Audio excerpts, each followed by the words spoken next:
Welcome to Table to Stage. I'm Jordan Werma, and this is my podcast. Thanks for tuning in. Today's guest is Michele Sansone. She is a costume designer and costume craft artisan, and she's the owner and creative force behind Sansone Designs Studio. You can see her work at sansone.carbonmade.com. For those unfamiliar or even maybe somewhat familiar with stage costuming, there's actually a lot more to the process than just picking up some old clothes out of your closet or drawers, or heading over to a consignment shop. So Michele and I spoke about how costuming helps in telling a larger story, what sort of elements have to be taken into consideration when she's designing the look of a specific show, and she explained to me what the heck a draper is.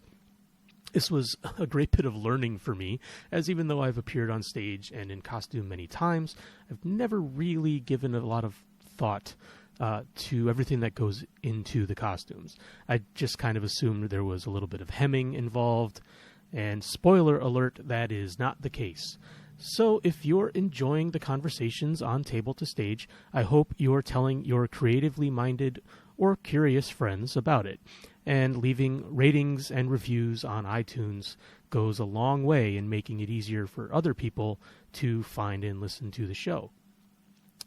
And as always, you can email tabletostage@gmail.com if you have any specific comments or questions. And for those of you interested in getting additional Table to Stage content, you can visit patreon.com/tabletostage and become a table leg or a stagehand to see what's available over there. So for now, let's get to Michele Sansone, recorded at Daybreak Coffee Roasters in Glastonbury. They got some good cold brew.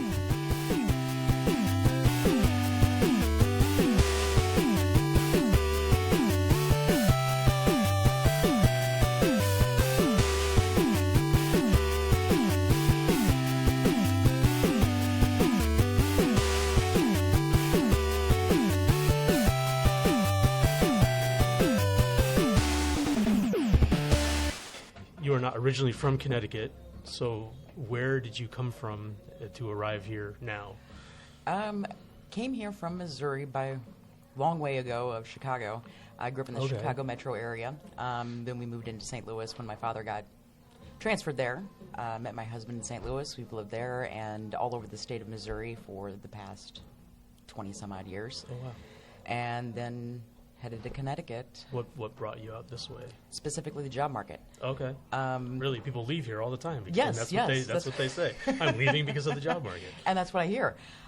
We were in St. Louis. My husband had just retired from the military. Okay. And he was looking for a job and had one that was dead end. And there was nothing else left in Missouri at the time. Yeah.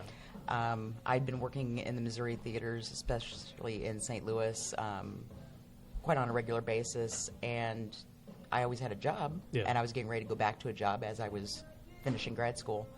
But it was the thing is, theater jobs don't make as much money as civilian side. You don't say. Typical jobs. So it ended up that we moved here for his job, and it just so happens that, of course, there's more opportunity here for theater than there is in Missouri. Yeah. Missouri's a much larger state, but there's not nearly as many opportunities, right? And it's way more spread out. Yeah. It's much more rural.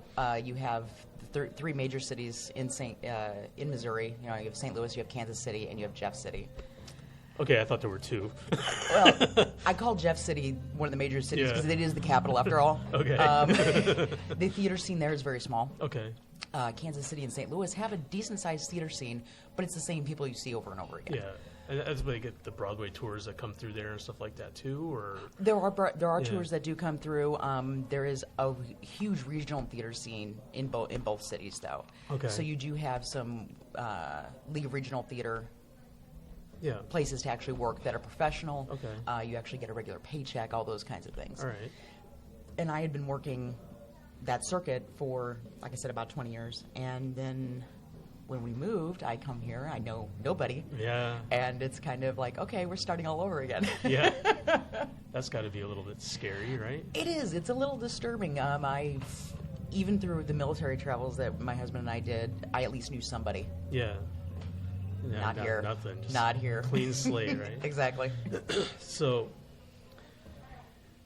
when you decided to come out here, did you know immediately that you were just going to hit the ground running, trying to get involved in the theater scene here? And how did you decide to go about that process? What was your first step? It basically started off, I knew that I had to immediately start looking for something. And so even before I left Missouri, I started looking at what job openings were coming up, what theater companies were reputable, what companies maybe something to do some questioning about and find out what the local theater community thinks as far as, pay and things like that. And then I started sending out resumes. Yeah. Of course, doing cold call type style resume sending usually doesn't get you much, if anything. And it didn't. So when I got here the second week of May. It was okay. Oh, so you're recent. Yes, very recent. All right. So then it's sending them out again, and every time anything popped up, Yeah. regardless of what company it was for, regardless of really of distance even. Yeah. Well, everything's within 2 hours when you're in Connecticut. Yeah. Right. So I did set a 2-hour bubble Yep. and said anything within here I'm willing to try, and then once I get enough credits in Connecticut and New York and even Massachusetts, whatever I can get, I'm sure more opportunities will open up. Oh yeah. And other people I've talked to that are local to the area have said the same thing. Yeah. Yeah, once you get your name out there and you get a good reputation, word of mouth goes so far, especially in the community here specifically. Right. Yeah. Well, and theater is such a small community anyway. And granted, Connecticut is maybe a third of the size of Missouri. Is it that big? I said maybe. I don't think it's quite that big. But it gives you it was very interesting to find because we had no clue. Moving out here, how big Connecticut was. Yeah. And so when we started looking for houses and such, it was, okay, we don't want to be too far away because we don't know how the drive's going to be, and we don't know how traffic's going to be. We're worried about all these things. Traffic. Oh, no. Compared to St. Louis, this is nothing. Oh, really? This is fine. I have a feeling there's a couple parts of the state you haven't visited yet. Well, there is. Try the 84 corridor during rush hour. That's. Oh no, I've hit that actually a few times. God, it's brutal. I guess it's not L.A. either, so it's no, that's not true. Too much to complain about. So, you started out in theater early on. You got into costume design early on. Went to college for these things. So, how did you first get involved in the theater? How did you know that costuming was something you wanted to do? And what was that like, making that decision to actually pursue a degree in that field? Because it's not something I think most people... I didn't know it was a degree option until I saw your resume. I was like, wow, there's a degree in that. Yes, there is. So what was that like? I had actually started sewing rather young. My grandmother and my mother both sewed a lot and taught me to sew. At 7, 8 years old, I was sitting there doing cross stitch and all those kinds of things, and I just thought it was fun. Well, about 10 years later, I was in high school. I wanted to be an actor. I thought I'd be, the next Anna Wong or something. I'll get to do all the cool stuff. It'll be great. Right. I'm not so good at that. It's harder than everybody makes it out to be. It is, and I really got into noticing that I really liked doing any of the backstage work. It didn't matter what area. I did some sound work. I did some lighting work. I did basically anything I could to stay involved with the theater.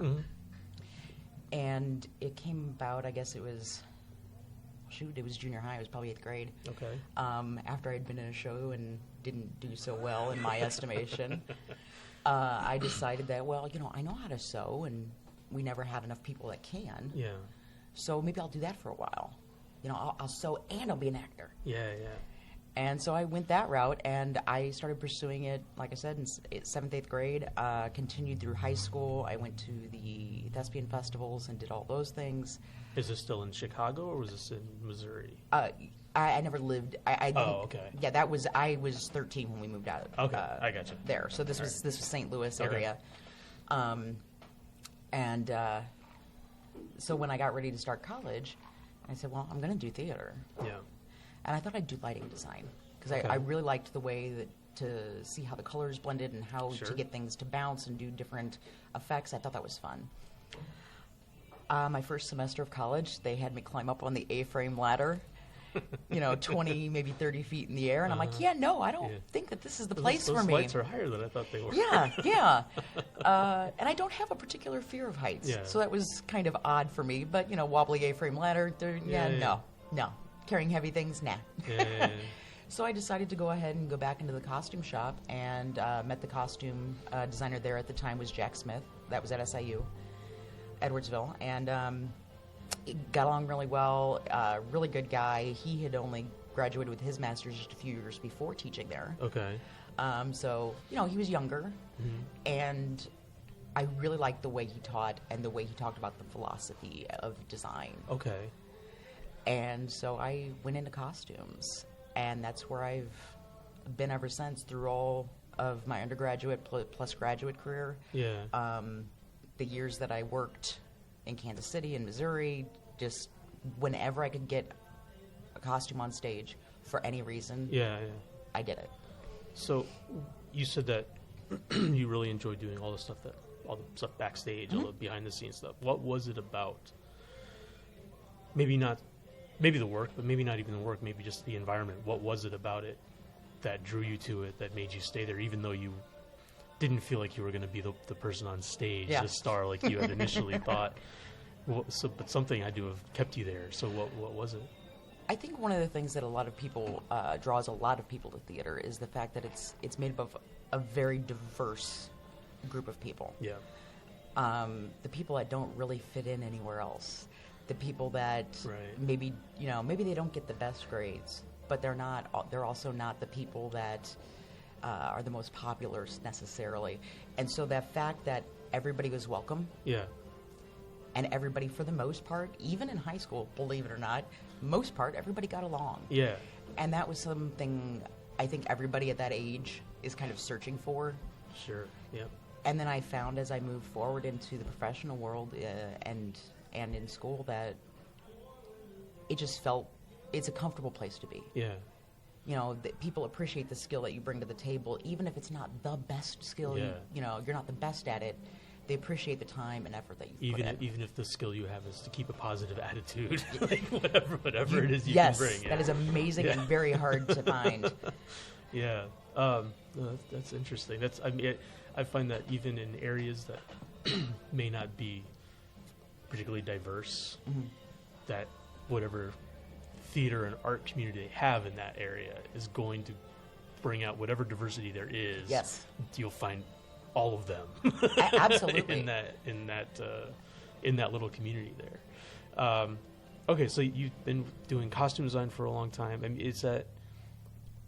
And I said this before we started recording. Whenever I've worked on shows and stuff, I don't know much about the costuming other than to say that person is the one I go to when I need a safety pin or right or whatever it is. But there's a lot of different elements that go into it. Mm-hmm. So can you talk about a little bit about the different parts of being the costume designer or whoever is creating the costumes, as opposed to some of the different jobs that go into it? Because I mean, there's just on looking through your stuff, costume designer, costume construction, tailor, draper, like what is the difference between all those things? Basically, the big difference is it comes down to specialized skills. A costume designer, research is a huge component. Yeah. There are people who do costume in theater who never design because they hate doing research. Yeah. I particularly love research. I think it's fun. Okay. I kind of nerd out on it. Get me in a stack of dusty books and I'm happy as a clam. Right. And that research would be like the men of this period wore hats of a certain shape or whatever, right? Okay. There's that. There's also going into actually reading the script and getting into the detail, the psychology of the characters, playing with the psychology of color that we understand now, as well as maybe some things that happened at the time. Sure. Weird instance, pink and blue. Okay. We're not always assigned pink for girls and blue for boys. Right. It used to be red for boys and light blue for girls. Okay. Well, then we had the lovely little, how do you want to put it? hate of communism. Okay. And the red. Right. And before that time, it had already started to kind of shift a little bit. Mm-hmm. But that was when, we can't have our boys wearing commie colors. So they changed the shade to pink and gave boys blue. Interesting. Yes. And it's just those weird little bits of history that you can find. Yeah. It's like, well, prior to this date, this meant something different. Right. But if you put on stage a little girl in bright red, it has a completely different connotation now than it would have then. Right. So what do you do in that case? Like, if you've got a baby girl mm-hmm. and your play is set in 1850, do you put the baby girl in blue? You can. Or is that too jarring for audiences now? I think on things like that, I don't think it's not such a huge thing. Right. However, when you have critics paying attention to detail, mm-hmm. and I'm talking, some critics are very into their detail. What else do they have to be into? If you're not careful, it can come across, if you're trying to do something actually period, and you're trying to stick with that period, and everything else is in that period, but you did that differently, you're going to get called out on it. Right. However, if there's been liberties taken across the board, which most typically they are, sure, then it's not such an issue. Okay. So if there's other details, like just within the set mm-hmm. and other costumes, mm-hmm. then one little piece isn't going to throw everybody off. Well, no, and it's about creating the world. Yeah. And so if the entire world is based on a past reality, mm-hmm. but isn't exact, as long as everything falls into that same category and the same level of difference from reality, it's fine. Okay. But if you're going everything time period down to the last stitch of the clothing, and you do something like that, then it comes across as, okay, somebody made a mistake. Yeah. Somebody didn't do their research. Right. Okay, so that's the costume design part, right? So once you get into construction, mm-hmm. I mean, obviously the research has been done. Mm-hmm. So what is your role as a costume creator when it comes to construction? You just take what's been researched, what everybody has found, and make it a thing, or how does that work? What's that relationship like there? There's multiple levels in the creation portion. It starts off typically with what they call a cutter draper, mm-hmm. or a pattern maker, and your tailor. Those three jobs create your patterns, then cut out the materials, and figure out how much fabric you need, how much lining you need, details like how many buttons, things like that. Okay. They figure out all that information, and then they take that and they actually create the pile of stuff that is then going to be put together. Okay. Then you have beyond that, your tailor then does some detail work,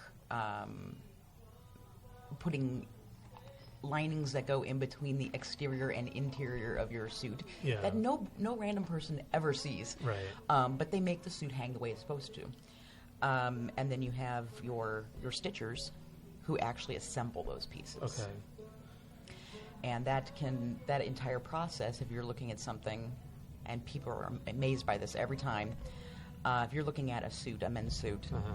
and you say that it takes 40 hours to build,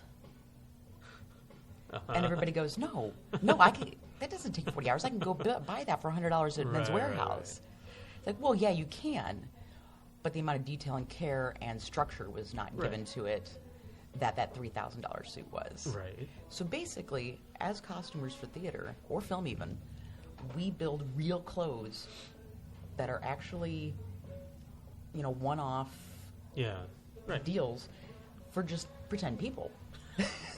Custom-made clothing for someone that doesn't really exist. Yes. And I think now there is a place in costuming for the stuff that's made for the one-time wear uh-huh. and things like that. But when you get into professional theater, typically you'll have anywhere from 10 to 60 runs of a show. Yeah. And it has to last through that entire thing. Right. So you better make it right. Right. No, what about, because most of the stuff that I'm familiar with, there have mm-hmm. been some pieces that have been made custom because mm-hmm. either for budgetary or other reasons it's just not possible to clothe everybody in custom pieces. Mm-hmm. How much of what you do has to do with just finding something that will work as a base and then altering it or doing whatever else you need to do to make it fit whatever visual you're trying to get across. Right. A lot of that comes down to budget. Yeah.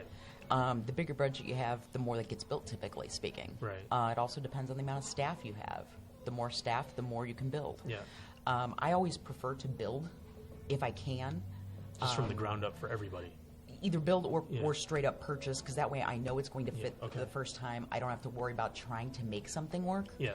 Also, when you get into taking something apart and trying to force it to be something else, sometimes it doesn't work so well. I can see that. And in some cases it doesn't matter, depending again on the level of the show, the level of the theater, everything else, what you're trying to accomplish. Those things play a major part in that. Yeah. So if you're doing something that it needs to be kind of costumey, doesn't need to be perfect, you're actually going for that kind of weird, off-kilter, random rumpleness. Yeah. Sure. No problem. Yeah. Take something, rip it up, make something else out of it. It's great. And it saves a lot of money, and sometimes it can save time. Okay. I just prefer to do, most of the shows I've done have been, either time period set or have been musicals where it's just simpler if I make a pattern to fit the person and make the thing fit the person. There's always a little bit of alteration because, nobody's perfectly symmetrical, things like that. What? Hate to tell you, nobody is. Right. But it's nice it's also kind of a puzzle.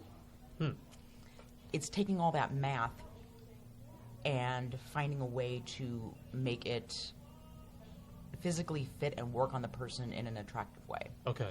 And still fit your time period. Yeah. Is there a time period that you've worked with that's been more challenging than others, like Victorian era stuff with all the muscles and girdles? Yeah. And 50 layers to a skirt or whatever. Anything with structure, anything that is highly structured, I wouldn't say is necessarily more difficult. It's more time consuming. Right. Because there's more specifics that have to be thought of, and the layers have to be built. Yeah. Separately. I mean, it's like if you're wearing a corset and bloomers and a hoop skirt and all this other stuff, you have to build all of those before you can start working on the exterior of the garment, because the measurements change because of all the stuff you put under. Right. Because now you have 6 inches of material between you and the outermost layer of what you're wearing. Yeah. And I always thought it was funny I've talked to friends about this in the past, that in school when they teach math, I absolutely hated math, hated algebra, didn't care for geometry too much, but I did pretty well in it. If they taught it in a way that showed a use for it. Right. If they had taught me algebra by teaching me how to make a pattern. Yeah. It would have been so much easier. Yeah, that makes sense. And I would have never fought against every single math class I had. Reminds me of every single math class I ever had. Right. Yeah. But all that algebra and geometry, and even on occasion, I've had to learn some trig because I've had some really crazy costumes that I've had to figure out how to three-dimensionally make like this giant cone on somebody. Okay. I knew the length from the waist to the floor. I knew how big around the bottom was. I knew how big around the top was. Okay. But I had to figure, if this is the waist and this is the length, how do I figure out how big this has to be to look like this proportionally? To make the hoop that goes at the bottom? At the bottom. Yeah. And I actually online contacted a math professor that did one of those homework help things. And he said, obviously you're not a high school student looking for the answer, so I'll help you. That's awesome. And he actually, bit by bit explained the trig to figure out how all of this would work. And I was just, God. I have kept that. Yeah, I've not had to use it again yet, but I have kept that information. Yeah, someday that'll come in handy again, I'm sure. Oh, wow. That's crazy. Okay. All right, so when you're doing the costuming, you said you like to do the research. Mm-hmm. Do you prefer to just design and move on, or do you like to design and then build and work with all the individual actors? It depends, really. Yeah. The more complicated a piece is, the more I like to stay longer through the process because I like figuring out all those little details. Yeah. Of course, in the long scheme, my long-term goal would be to be able to come in, design a show, know that the shop that I'm working with has the skill to do the thing, and walk away so I can do another one. However, at this point, because I have just moved to yet another new place, I'm kind of the end-all, be-all of the entire process. Okay. I am the costume shop. Right. I do my research. I design the show. I do all my patterns. I pull some things that are going to have to be altered. I buy some things, and then I have to make some things. Okay. I prefer not to do every last thing. Well, I know some people really like to, once they start something, they want to be there all the way through and be involved in every step, whether it's costuming or whatever. Well, but some people prefer one piece over another, right. Or they like to be able to hand off and delegate. Well, and I think that as a designer, I like to be involved in the entire process. Yeah. But I don't need to be that person that's actually putting it through the sewing machine. Okay. I don't mind doing it.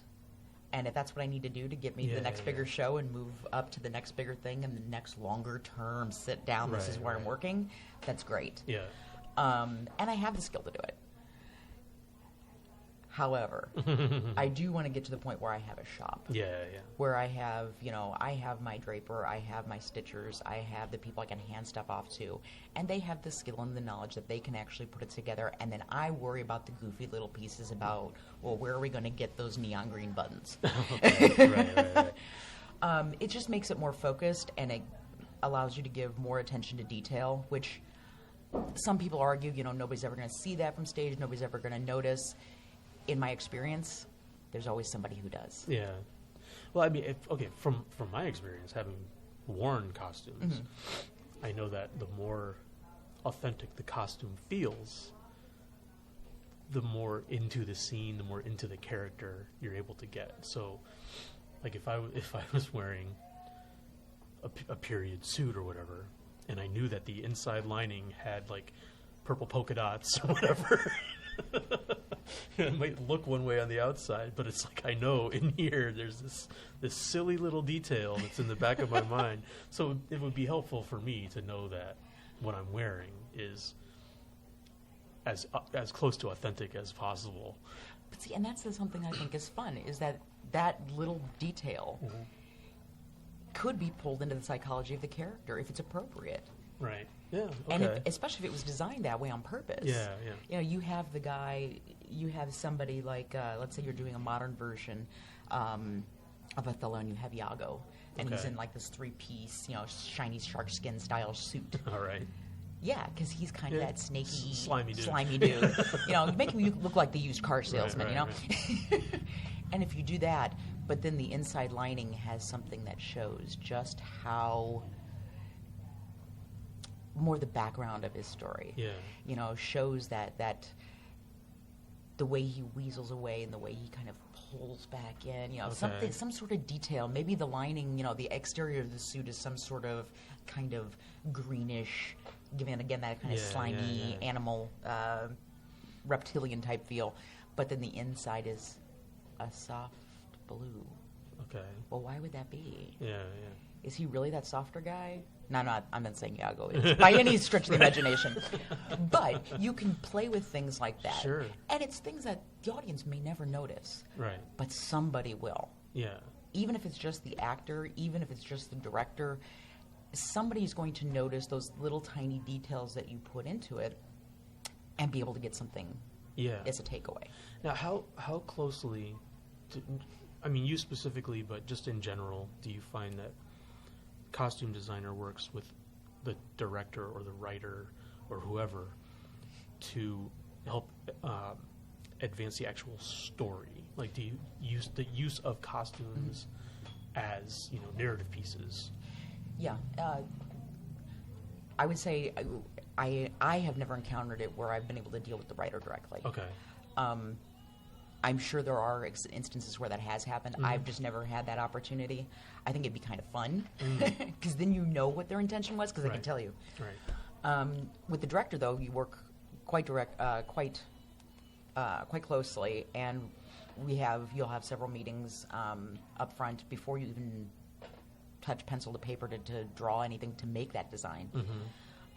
You'll talk about, what the character is like, what are the needs of the character. Does this person need to have a pocket? Yeah. Because there's this one thing that they have to have. Right.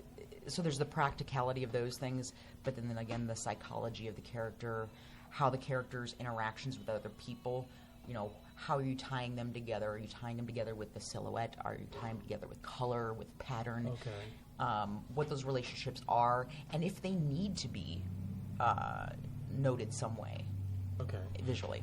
Now, what about as far as movement goes? Because, you said you've done a lot of musicals, which means you've done a lot of costumes for dancers.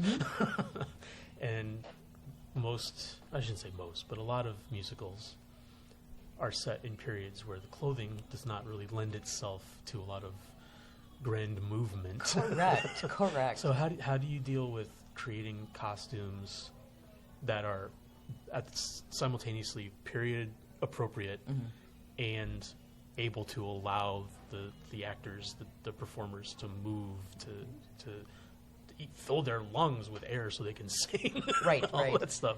Is it just a matter of finding the right materials, or sometimes it's material, especially when you get into like pants? Yeah. For instance, take Chorus Line. Okay. You look at Chorus Line, that last number where everybody's in these shiny satin garments. Yeah. Well, satin doesn't really stretch very much. No. Luckily now we have stretch satin. But stretch satin looks cheap. Yeah, okay. So we tend not to Isn't use it also see-through? It can be. It can be. If you actually get the wrong weight fabric, you can actually show things you did not intend. I did Chorus Line with stages in St. Louis. Okay. And we used non-stretch satin. Okay. Well, that means you have to change the cut of the garment to allow for ease. Yeah. So it will bend and move and do things. Right. Because those guys are doing high kicks in those costumes. You don't want them ripping the crotch out every night. So that one becomes a challenge on the math of the pattern. Okay. And making it work in a way that you end up with, because fabric stretches on the diagonal just a little bit. Yeah. So it's making sure you get enough of that stretch within the crotch and enough separation of the legs that there's enough room for them to do those high kicks without tearing everything up. So you also have to take into account when you're cutting the pieces and sewing them together, the direction the fabric connects to each other? Yeah. Oh, man. It's called warp, weft, and bias, and anybody who does engineering with metal, well, with wood too. Wood as well. But those all have to be taken into account because there's certain strengths and weaknesses to each one of those directions. Right. And that will give you a little bit of room here and there if you need it. Yeah. And then if you still can't get the fabric to do exactly because it doesn't have enough stretch, then you add these wonderful things called gussets. And there usually are some sort of stretchy material that you just stick in there. Yep. You're only raising your hands for a second. It's fine. Nobody will see it. We try to avoid those when we can because they don't necessarily always look great. Mm-hmm.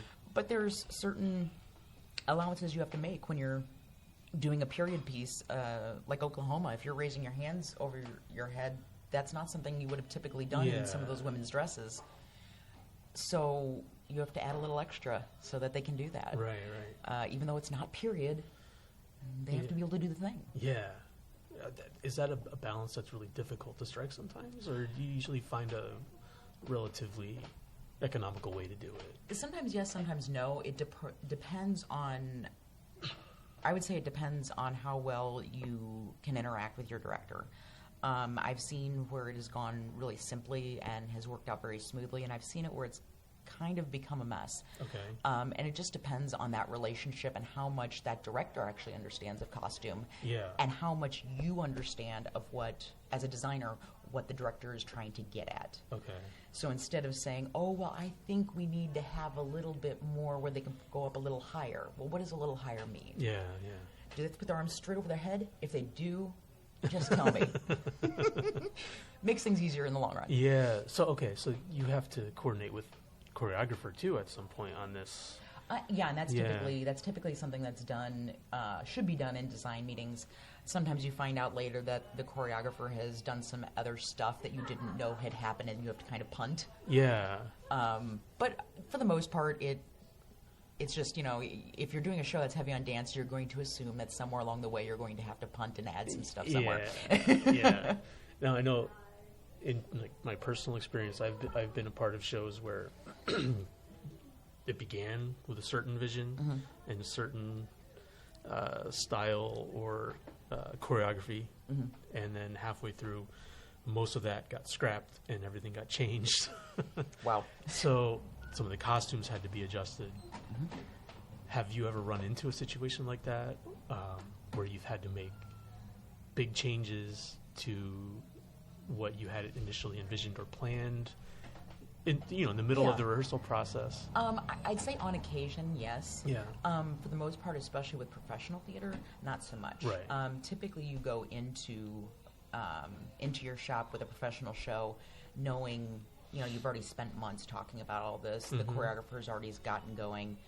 Now, unless there's some sort of complete miscommunication, you usually get a good sense of where they're going with it, what they're trying to do. Chorus line specifically, what the choreography pretty much is going to be, because it's pretty much done the same way. Right. You get into other shows, especially pieces that are more organic and kind of on the fly, built together. Yeah. Then you can end up with some more of those issues. Yeah. But typically on standard musicals, there's some pretty set ideas of where things are going to go. Okay. And there's always a possibility of a rogue choreographer that decides to do nothing but hip hop beats the entire show. But hopefully that's something you find out before you start designing.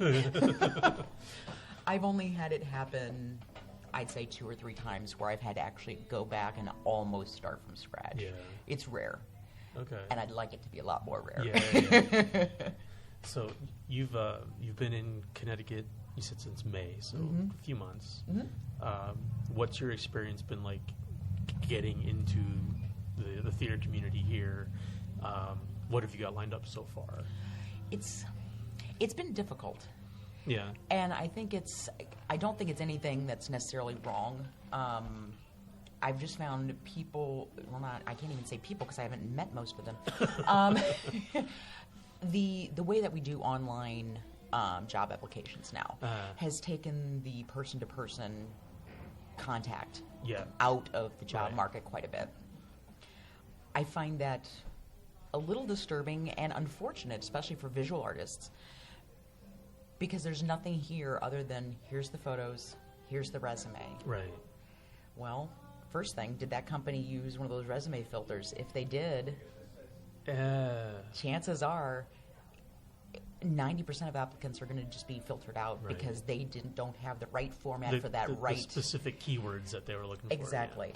And that's weird to me. I've actually dropped my resume into a couple of those to see what comes up, and it's completely unreadable. That's great. Very encouraging. Yeah. Yeah. And it kind of mixes everything up, and it makes no sense. Yeah. So that's one problem of getting in. The other problem is, I don't know where these theater people hang out, so I can go and meet and talk to people. And so there's a couple people that I've met now, just by getting on the call boards and the Facebook pages and saying, hey, I'd like to meet somebody for coffee. Anybody want to go? So I've been a couple people that way. There's one girl who actually just moved here from St. Louis a couple years ago, who a friend of a friend knew. So I've met and been talking with her as well. But other than that, it's send out the resume, send out the resume, send out the resume. And it's, if I was 20, I'd be curled up in a ball in the corner weeping. I can't imagine trying to get into something like this as a young person now. It's just completely different from when I was, in the 80s or 90s when I was growing up. I don't know how anyone manages. I remember when I first started doing theater, I had my big portfolio case with all my drawn plates and the photos of the show and a couple copies of my resume, and you walked in, dressed nicely, and you do an interview. Yeah. And now you're lucky if you ever get to see somebody's face. Yeah. And I think that's a disservice. Oh, especially I think for for creative, artistic people, I think. there's a lot of drawback to having to do everything on Google or whatever. Right. And I'm sure there's a little bit of it too is, well, I'm from outside the community here. Mm-hmm. Nobody knows my name. Nobody knows what I can do. Yeah, I can send pretty pictures in a resume, but does it mean anything? Right. And so I think once I've done, I have a few shows I'm doing now. I'll be doing 2 shows here at Playhouse on Park. Oh, okay. I helped with their Mama D's show, just doing some stitching. Yeah. And then I'm designing One Flew Over the Cuckoo's Nest, which goes up in October, and then Curious George. Oh, really? Which goes up in December. Oh, wow. And Cuckoo's Nest is great. You know, I had read it a few times, like years and years ago. Yeah. And had forgotten how disturbing the story actually is. I had never seen the film. And I went and I don't know how I had missed it, but I went back and I watched it a couple weeks ago. Oh, that's one of the greats. Oh, my. It blew my mind. I didn't even, of course, Jack Nicholson playing the main character, but I didn't even realize that the short dude was Danny DeVito. Oh, yeah. Yeah. He did not look like Danny DeVito. It's such a great movie. No, it was very good. Really, really one of the all-time greats for me. Well, I hope that you're able to integrate into the community. I think it's one of those things that just takes time, and it did in St. Louis a little bit. But because I had started my undergrad there, it didn't take as much time because I already knew some of the people that were floating contacts. Around. Right. Yeah. Here, right. I'm just getting in. Your Rolodex is blank. You gotta. Yes, it is. And again, it's also finding out how their seasons run because there's, theater always has run in seasons no matter where you go. Yeah. And so I came in the middle of the summer season basically. Yeah. So nobody was hiring. Right. And so I sat for a few months with nothing but twiddling my thumbs and waiting for stuff to happen. And it seems like the season schedules are changing for a lot of different theater companies now. Like they're adjusting based on when the population is available to come see things, what else is going on in other areas. It's a constantly changing field to get into. Right. So when you get your next design job, where do you usually find inspiration for the pieces that you design? Is it strictly based on when the show is set, or are there specific aesthetics that you tend to lean toward, to look at? Where do you find your vision? It originally starts off as all coming down to what's in the script. Okay. Now, time period may not matter. It just depends. That's something that's actually extraneous from when I first read it. Okay. When I first read, I'm looking at what is the character, what do they think about themselves, what do other people think about them? Is there a moral standpoint that they have? Yeah. Are they the bad guy? Are they the good guy? All those basic elements, because all those things pull up specific detail. For instance, and granted this may not be used, but when you think of the random harlot on the street corner, you're not going to put her in pink. Okay. That exudes a bit of innocence and a bit too friendly. Yeah. So you're looking more red. Yeah. Or something to that effect. And that's a real base generalization. But it's a place to start. So I get all of those basic ideas, and I'll put a little scratch of a color. So you start with color? Pretty much. Yeah, okay. And it's what color lends the right feel to that person. Okay. For me. Then I'll go back, and then I'll read again. Mm-hmm. And I will read for things that give specifics in the words, not in the stage directions, but actually in the dialogue. Okay.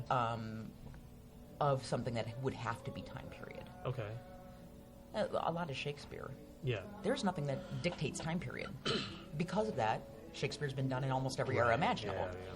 However, when you're reading something, I know it's an odd, I don't know if anybody's read it, honestly. Marcus's Walking is a very odd play to talk about. Okay. But there are clues that they talk about, this guy was using toothpaste. Well, toothpaste wasn't a thing until a certain time period. Okay. So it can't be set prior to that. All right. Oh, yeah, that's interesting. Okay. Cars started at a certain time period, so it can't be set before that. Right. And so things like that is looking for those little clues of time period that are in the script that are likely to be being set on stage. Then going back and shifting things if need be. Okay. Then when we start the design meetings, then it's, okay, well, what is the concept that the director has? Right. That concept may totally take everything I've done and throw it out the window. Yeah. Usually not. On rare occasion, though, it has. Okay. Well, especially when you get into, like I said, with Shakespeare, I thought we were going to be doing a very period version of the Scottish play. I found out that it was going to be what I tend to call the 11th century, meaning it doesn't exist. Okay. Interesting. And it's because we did it specifically that way because there are certain things you can look at that make you think Scottish characters. Yeah. Like plaid, like kilts. Yeah. Well, those didn't exist in the century that the play is supposed to be set. Oh. Okay. That came later. Sure. Well, we still put them in kilts. Yeah. Because it evokes that certain feel and that certain presence on stage. Right. So it's playing with things like that. Okay. I think it's fun. I really like it when the director comes up with a completely out there concept, and we can make it work. Yeah. Like what? What would be an example of something like that? Oh, that put me on the spot. Well, honestly, this is one that just recently I did a puppet for Connecticut Compass Theater, a new company that's just getting started. And I did a puppet for them. Yeah, I was going to ask you about that because I saw the photos. They did a Midsummer Night's Dream, and Hippolyta was a puppet instead of a human being. And of course, it was meant to be funny. It was meant to be this guy has lost his dang mind, which is nowhere in the script. Yeah. It's not, you don't think of Theseus, the Duke, as being unhinged at all. But this put another layer, a different layer, and it was hysterical. Yeah. And I like making puppets, so there's that. Okay. Was this the first? This wasn't the first one you'd made then? It's not the very first puppet I've worked on. It is the first one I have done of that style from scratch. Okay. All right. I've done a few different styles of puppets. I've worked on pieces of puppets that are in that style, but this is the first one I've done from the base up. Okay. So you have to costume the puppet. Mm-hmm. Do you go through the same processes? It's a little easier. It's a little easier on a puppet because you can actually pin things directly to the puppet, and they don't scream at you. Yeah. But yeah, it's the same kind of basic idea of doing the measurements and laying fabric over it to get the right shape and everything. And it's very similar. It's just a lot easier because, again, you can pin into the puppet. You can hot glue things to the puppet. Yeah.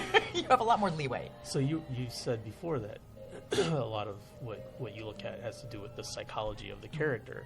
So if this Hippolyta was supposed to be because the guy had lost his mind, was it that character's psychology as opposed to Hippolyta's psychology that you were looking at? Yes, more or less, yes. Yeah, okay. And so it basically went through the lens of what would have he wanted as a wife. And so basically he created this. Right. This is his wife he created in his mind. Okay. So Hippolyta is actually supposed to be Queen of the Amazons. Right. That wasn't what she was by the time we were done. Okay. She basically looked like a kind of a little bit roughed up barmaid from the period. Yeah. And that was the point. Again, it was his idea of what she was, not what she was supposed to be character-wise, according to the script in that case. Yeah. Oh, that's fascinating. Okay. It was a completely different take, and it was fun. Yeah, I saw the photos on your website. It's like, I gotta find out about this. It looks like something kind of out of Avenue Q almost. Yeah. Where it's the same style. Yeah. So, have you, in the course of your career, found something about doing the whole costuming process that just like one specific piece of it that you find more enjoyable than everything else, or is there a specific challenge that you look forward to whenever you tackle a new project? I'd say I like the thing I like the most about the entire process is that, and this can be honestly in any area of theater, is the encapsulation. You have a beginning, middle, and end. Mm-hmm. You're never doing the same thing week to week, month to month, year to year. It always shifts a little bit because you're doing a different show. You're working with different stuff, different people. Right. So I really enjoy that aspect. What was the second half of that? Is there a challenge that you look forward to, like something specific that you know is going to be something you really have to rack your brain over? I would say I always find a challenge in a show.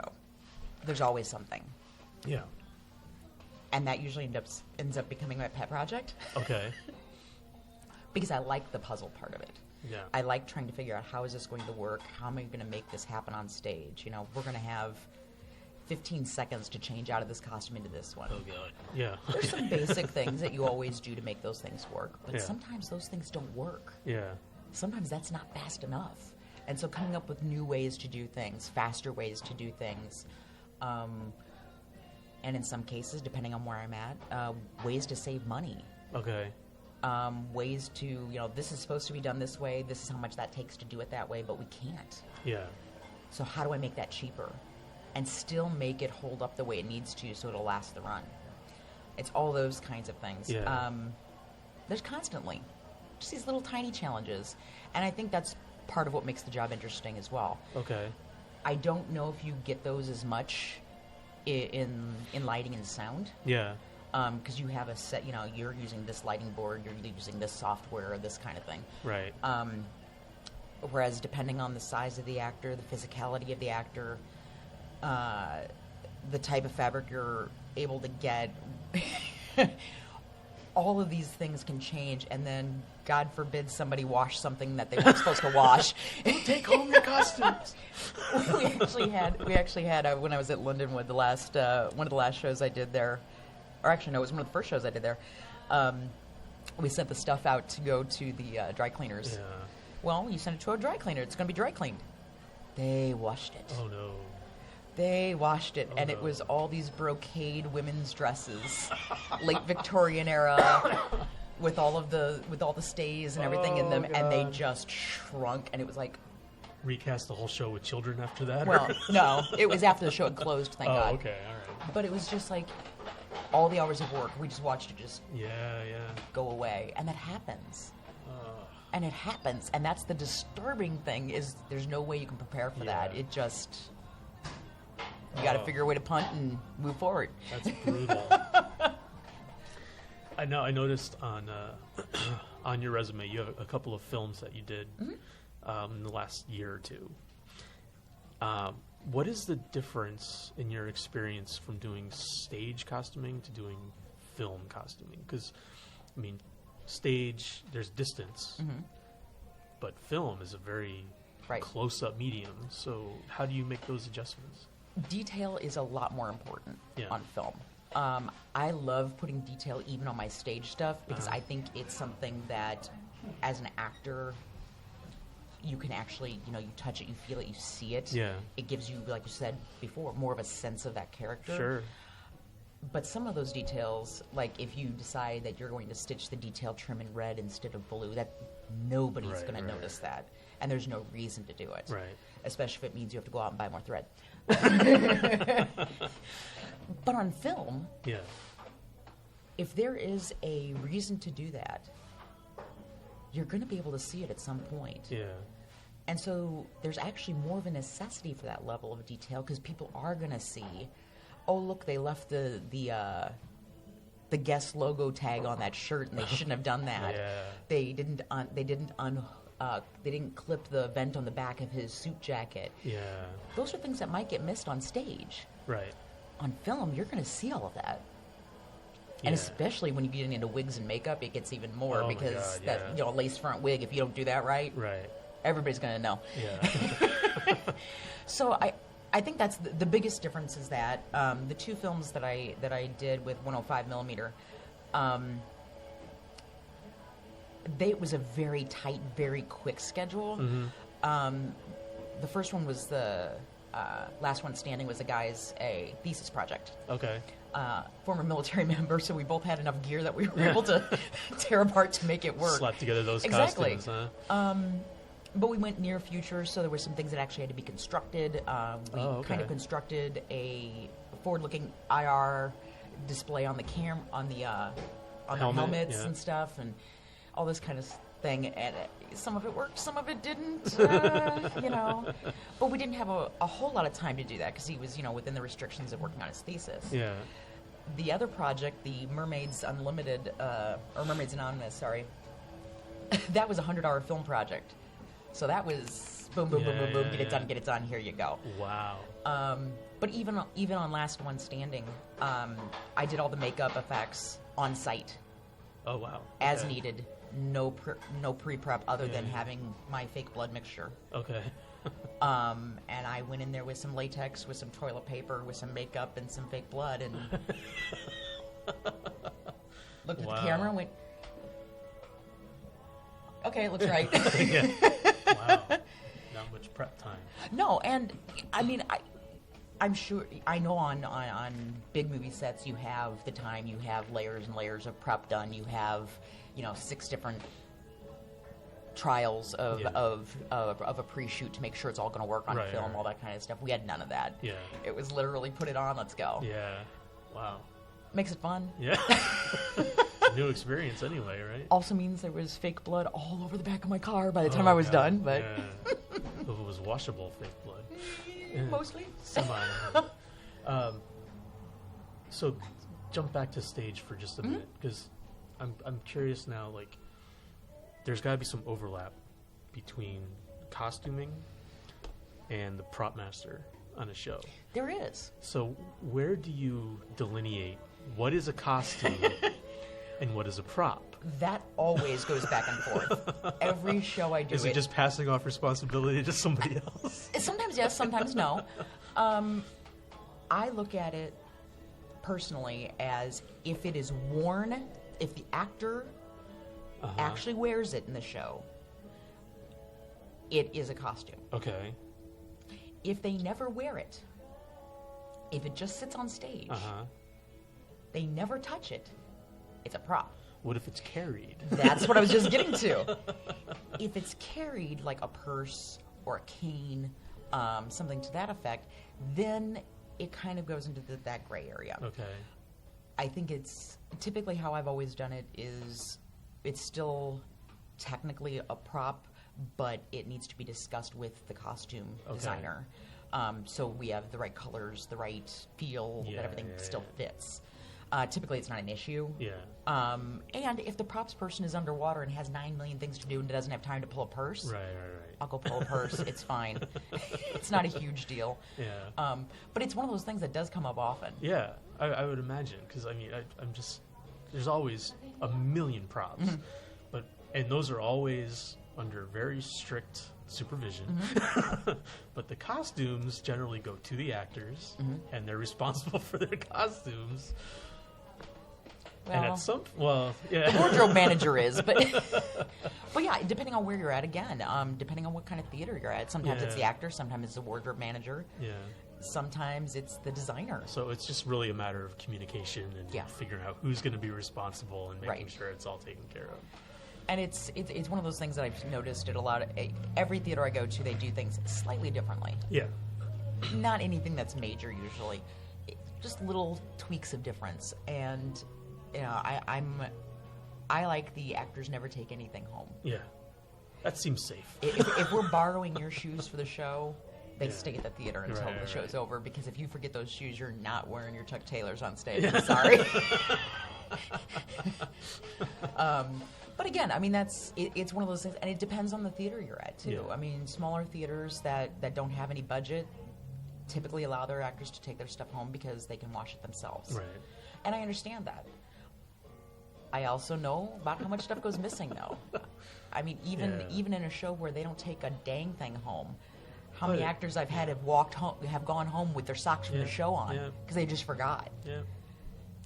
There's always something that's going to go missing, no matter what. And it's I would say most of the time it is socks. Yeah, socks and ties. I don't think I've ever worn socks that were not my own to begin with, so I won't worry about that one too much. All right, so I'm going to give you some rapid fire questions now. Okay. They're very, very serious. Oh, I'm sure. Okay. Your favorite movie? Princess Bride. That's a good one. That's one of my favorites too. Your biggest pet peeve? Ooh. People not listening. What? People not listening. Oh, Lord. You got me. I can't believe you fell for that. The best meal you've ever had? Oh, I'm going to have to put a hold on that one. Oh, you want to come back to that one? Yeah, I don't know if I've ever had my best meal yet. Oh, okay. One time in your life that you have just laughed the hardest? Oh, wow.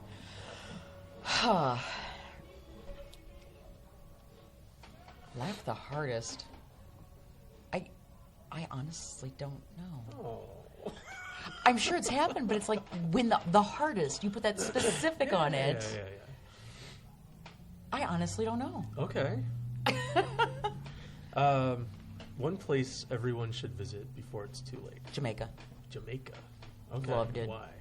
The weather is beautiful. It's like 80 some odd degrees every single day. That's too hot. No, not with that breeze coming through. Nice, cool breeze coming through. It rains a little bit each afternoon and then clears up to this beautiful empty sky. It's just, absolutely awesome. All right. You want to take another crack at that meal yet? Best meal I ever had, actually, I do have that. Okay. I was flying home from overseas after Tell me it wasn't airplane food. No, God, no. After having been deployed for 15 months, I was coming back home. We landed in Baltimore, and they let us off the plane, and we're in the airport. Yeah. It's like 3 a.m. Mm-hmm.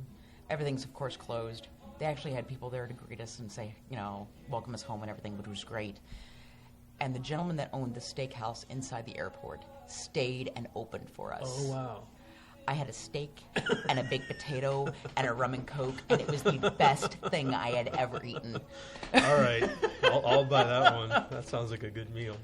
All right. So I always like to get a recommendation for everybody. Something that you have experienced recently.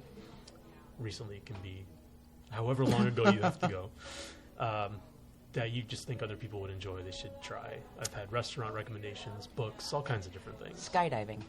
That's a good one. Okay, what about the skydiving? Where did you do that? That was actually in Missouri before we left. Okay. A few years ago.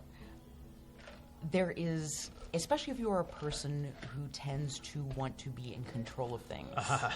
This is the way to help make you realize that you're not in control of everything. I went on a tandem skydive. Yeah. It was the most terrifying and most fun thing I've done at the same time. Yeah. I still haven't done that. I need to do it at some point. I would say for about the first 5 seconds out of the plane, I forgot how to breathe. Okay. And then I inhaled and started laughing. Yeah. So that was probably the most laughing I'd ever done. There you go. Answers 2 Perfect. at once. All right. Okay. And it was a laugh of, it was terror, it was joy, it was elation, it was all sorts of things wrapped up into one. Yeah. And the minute that parachute pulled and we started floating, I guess that's what people talk about when they say, I feel high. Yeah. Wow. Because just the adrenaline is going. Yeah. It was amazing. Okay. Don't know if I would ever do it again, but it was fun. See, I gotta do the skydiving. I gotta do the bungee jumping. I want to do the those super long zip line things. I gotta do all that. I haven't done any of those yet. That was a good one. I like that. How are you feeling right now? Pretty good. Pretty good. Yeah. Okay, I'll take pretty good. All right. Thank you so much for doing this. No problem. I really Thank you. Appreciate it. So there you go. Don't go taking those costumes for granted now, okay? I know I won't. Michele's work can be found at sansone.carbonmade.com or on Facebook at Sansone Designs. Sansone is Sansone. If you're enjoying the show, please make sure to rate and review on iTunes. Subscribe on your favorite podcast service. You can email me at tabletostage@gmail.com, and you can visit Patreon if you're so inclined. We also are available on Twitter and on Facebook and Instagram and just about everywhere else. The website is tabletostagepod.com.